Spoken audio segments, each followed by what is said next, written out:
Oh, Jen, ikaw pala yan. Bakit ka nagmamartilyo dyan? Construction worker ka na ba ngayon?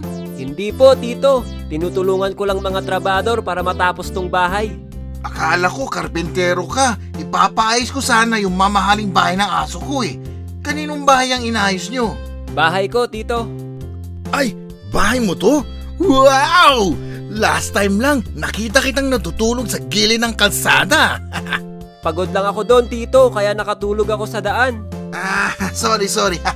Pero ayos nakakapagpagawa ka na ng bahay. Niloan mo to, no? Oo, Tito, niloan ko to. Talagang kilalang kilala kita, Jen. Tignan mo baka mabaon ka sa utang yan. Kayang-kaya ko naman bayaran, Tito.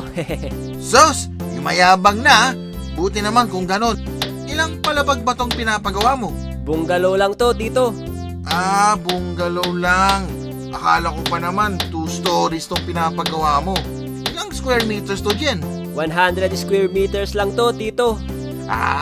Parang singlaki lang ng bahay ng aso ko. Pero ayos, pwede na. Oo, Tito, pang-umpisa lang. Kayo, Tito, nakita ko kakatapos lang yung bahay nyo, Oo, nakita mo pala yung bahay namin. Ganda, no? Oo, Tito, parang galing sa illegal, Uy, hindi Nainggit ka lang sa bahay ko, kaya nasasabi mo yan. Joke lang, Tito, ito naman.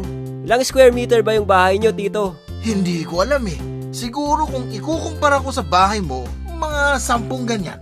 Wow, ang laki! Ang laki ng kayabangan nyo, Tito! Anong sabi mo?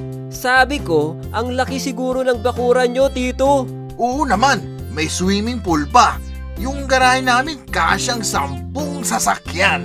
Itong garahe mo parang maliit lang na sasakyan ang pwede. Wala pang silungan. Lalagyan ko din yan, Tito. Hindi pa nga tapos tong bahay Ay, lalagyan mo ba? Sorry. O siya, alis na ako Huwag mo na lang palagyan ng CCTV ang bahay mo. Mukha namang walang magtatangkang pagnakawan yan.